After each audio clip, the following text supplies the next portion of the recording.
Dufalac sachet est indiqué dans le traitement symptomatique de la constipation. Il peut également être prescrit dans le traitement de l'encéphalopathie hépatique, un trouble neurologique survenant lorsque le foie ne fonctionne plus correctement, provoquant l'accumulation dans le sang de substances toxiques, comme l'ammoniac, qui atteignent et perturbent le cerveau. Le principe actif est le lactulose dosé à 10 grammes pour un sachet de 15 millilitres. Le lactulose est un disaccharide non absorbable, agissant comme laxatif osmotique et régulateur de l'ammoniac. Il traverse l'estomac et l'intestin sans être absorbé, puis est fermenté dans le côlon par la flore bactérienne, produisant des acides organiques qui abaissent le pH et attirent l'eau par effet osmotique.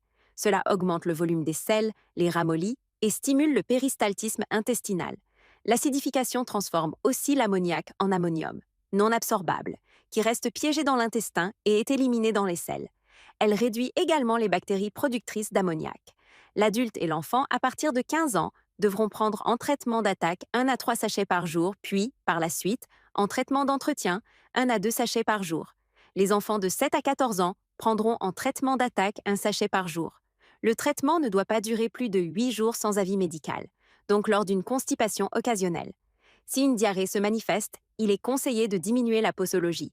Lors d'une encéphalopathie hépatique, la posologie moyenne est de 1 à 2 sachets 3 fois par jour. Les sachets peuvent être pris purs ou dilués dans une boisson. La durée de traitement varie selon les symptômes. Il ne doit pas être utilisé dans les cas suivants: occlusion intestinale ou affection prédisposant à une occlusion, perforation digestive, maladie inflammatoire intestinale évolutive ou en poussée, maladie de Crohn, rectocolite hémorragique, douleurs abdominales de cause inconnue. Il est considéré comme sûr pendant la grossesse et l'allaitement.